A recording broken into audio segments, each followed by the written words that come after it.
Oke anak-anakku, maaf tadi terputus karena ternyata durasi recordernya hanya dibatasi selama 10 menit. Wiin tadi tidak melihat, jadi langsung terputus dengan sendirinya otomatis. Sekarang kita kembali ketemu, tetap semangat, tetap tersenyum. Oke, materinya kita lanjut mengenai rangkaian hambatan listrik.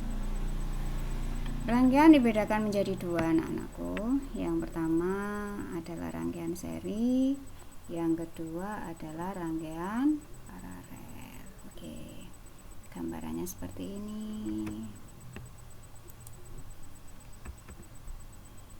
Gambar rangkaian seri.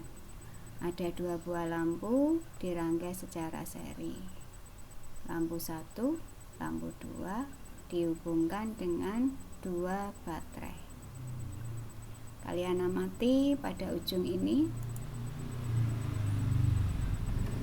Kalian amati pada ujung yang digerakkan oleh kursornya Bu Iin ini, ditunjuk oleh kursornya Bu Iin.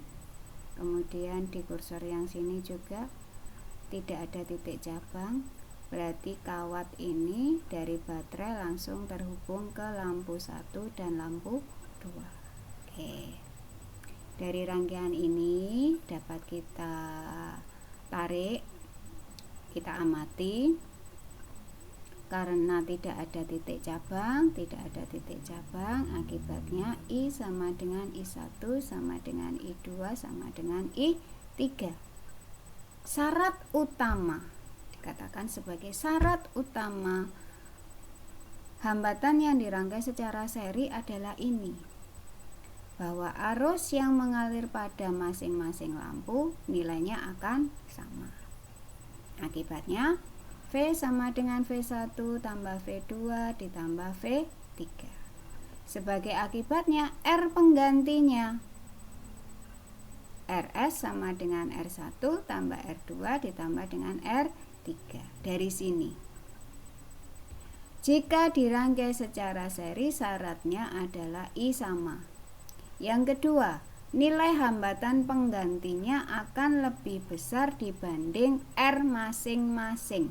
Maksudnya bagaimana Bu? Contoh, R1 5, R2 5. Berarti R penggantinya adalah R1 tambah R2. 5 ditambah 5 jadi berapa? 10. Pintar. Berarti lebih besar yang mana? R masing-masing atau R pengganti? Oke, good. Berarti lebih besar yang R pengganti. Oke. Tolong difahami banget. Dipahami betul-betul. Jika dirangkai seri, yang pertama arus harus sama. Yang kedua, R penggantinya akan lebih besar. Oke, kita lanjutkan ke soal. Masih tetap semangat anak-anakku semua. Selalu tersenyum. Oke, contoh soalnya dibaca bareng-bareng. Duta mempunyai 4 buah hambatan yang masing-masing 50 ohm dirangkai secara seri. Kemudian ujung-ujungnya dihubungkan dengan sumber tegangan nilainya 30 volt. Tentukanlah R pengganti, kuat arus yang mengalir sama tegangan masing-masing. R pengganti yang dirangkai secara seri, rumusnya tadi harus kita jumlahkan. R1 tambah R2 tambah R3 ditambah R4 karena ada 4 buah hambatan. Kemudian kuat arus yang mengalir, nanti kita akan menggunakan hukum Ohm. Tegangan masing-masing juga akan menggunakan hukum Ohm. Oke, kita lanjut. Tik-tuk. Oke. Langkah pertama, cari R penggantinya dulu. R1 tambah R2 tambah R3 tambah R4, masing-masing nilainya berapa? 50. Ada 4 hambatan, berarti ketemu berapa? Sip, pinter. 200. Oke. Pertanyaan selanjutnya yang B tadi, kita akan mencari arus. Sudah saya katakan pakai hukum apa? Apa rumusnya hukum Ohm? V sama dengan I kali R. Istilah singkatnya, istilah mudahnya adalah VIR. V tegangan, I arus, R hambatan. Kita butuh I keluarkan. I sama dengan V dibagi R pengganti. R pengganti ini sing ndukur iki ketemu 200, berarti 30 dibagi 200 ketemu 0,15 ampere. Saya ulang, dirangkai secara apa tadi?